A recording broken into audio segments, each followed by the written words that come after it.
Well, Alf, we have a twofer today, two videos. I said earlier today I was waiting on Rick Probstein's statement about what's going on with Snipe, and we have it. Snipe is no more. You're not gonna like that, are you?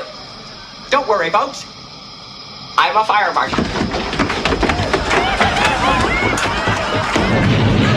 And Rick and Probstein, they're going back to eBay like it never happened. It's to be honest, I feel like I'm in the Twilight Zone. I really do. I feel like over the last month, so much crazy, a lot of it stupid type stuff going on in this card hobby. And actually, it makes a lot more sense why I truly believe this. I know a lot of people don't understand this, but I think that 90% of hobbyists don't pay attention to anything on YouTube or Instagram or social media, hobby social media, probably for good reason. Because it's a gigantic clown show, including myself at times. And I think that this whole experience has taught me that I can be a part of that clown show.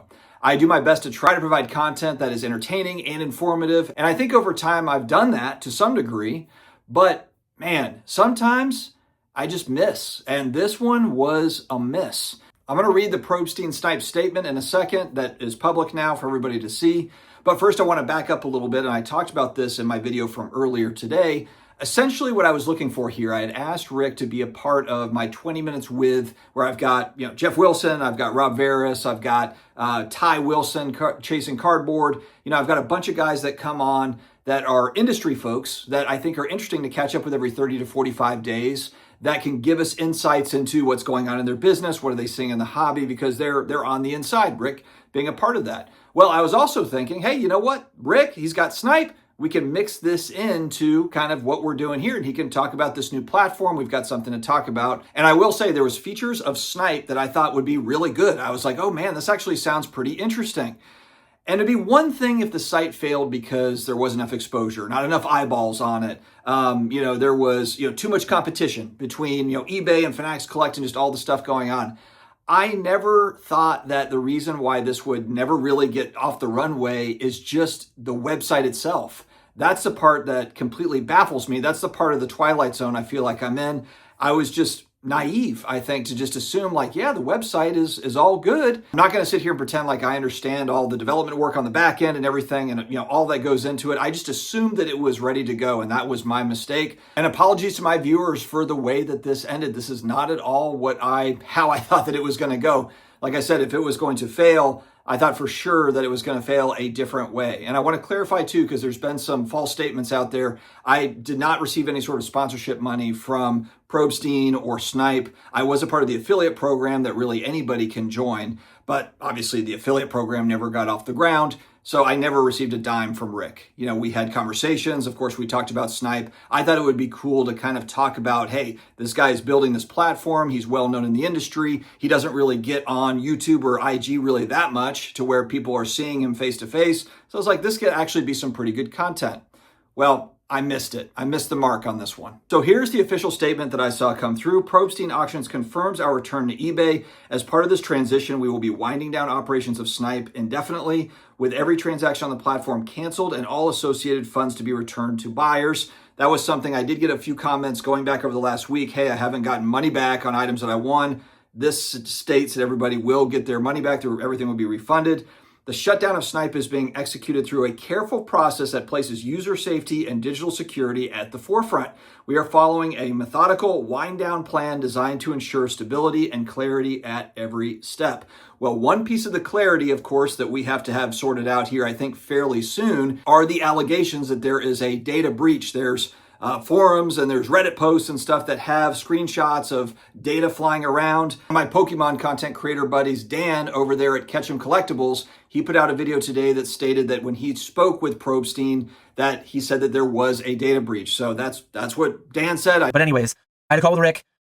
For him, as of this morning, not that it couldn't change, I guess, but I would be shocked if it were to change. Snipe is no more. He said that by 4 p.m. today, 4 p.m. Eastern, I presume, he's in New Jersey, I'm in New York, there will be an announcement of some kind to that effect. Snipe is not coming back ever.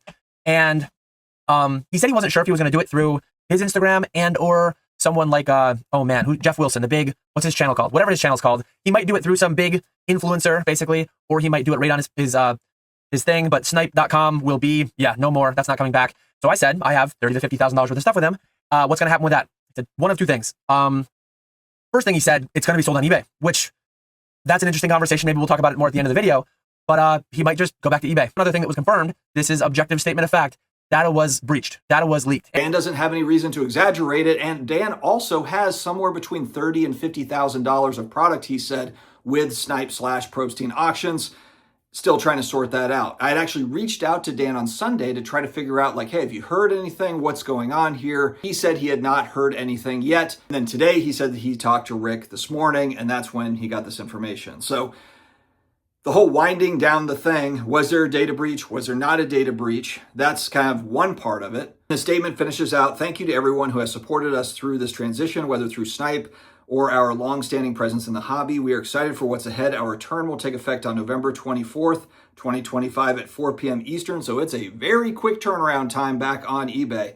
If you have any questions regarding Snipe during this wind-down process, please feel free to contact our team at this email address. Darren Ravel, who was the one that really broke this at Collect, he put on Twitter, hey, we have follow-up questions for Rick that he has declined to answer at this point. The other part of the questions, of course, we know what that is, and there are shill bidding allegations. Some of that data got out. And again, I take everything for a grain of salt when I see screenshots on the internet or on Reddit. Could it be doctored? Sure. You try to give the benefit of the doubt, but at the same time, it's just question marks. And then when the questions aren't answered, it just leads to speculation. And that's kind of what's happening, and that's what's going to happen. There's going to be a lot of speculation on this. I mean, I think honey bunny is going to be a hobby term like megabid is. Moving forward, I don't see how it's not. I just don't. And what I'm talking about here is there's data online that was leaked, essentially where honey bunny, which is a username that was attached to one of Rick's email addresses, is what it shows on the screenshot. A ton of bidding and so forth. What is the story with all of that? Maybe we'll never know, but there's a lot of questions that are still out there. I'm happy at least that Darren Ravel stated that, like, hey, we have questions around this, and basically that they're just not being answered right now. And again, I want to give people the benefit of the doubt. I think that's maybe part of my problem is I am probably naive to some of this stuff. And I just trust if it's something where this person's never really done anything to me, or I've never really seen any proof of anything from the past, any real significant proof, then I'm just kind of like, okay, well, I'll just give that person a chance. And I don't know, man. I think there's a lot of unanswered questions here. And until we have some answers to those questions, which I do think that some of them will come. I do think that it will come down the line. It's just really weird. And this is just over the last month, I just look at a lot of the stuff in this hobby. I'm just like, man, I am going to just change a lot of how I operate. It really motivated me to change kind of what I'm buying, how I'm operating. My circle continues to get really small. My circle continues to get smaller with folks that, I want to be associated with. And I think that it probably is going to stay that way for quite a bit. So that's what we have right now. We've got Snipe is shut down for good, and Probstein is heading back to eBay. What will that mean? I don't know. I guess we will find out. But one thing I can say is I am ready for a little bit of a break at Thanksgiving. I'm ready for it, man, because it's this is a weird space. I've got a couple of videos that I'm making that'll come out here over the next 5-6 days. But outside of that, I'm going to take a little bit of a break, kind of recharge the batteries, and I'll be back Sunday, Monday with more videos coming out. But guys, thanks as always for watching. Stay healthy, stay awesome, and I'll see you again next time.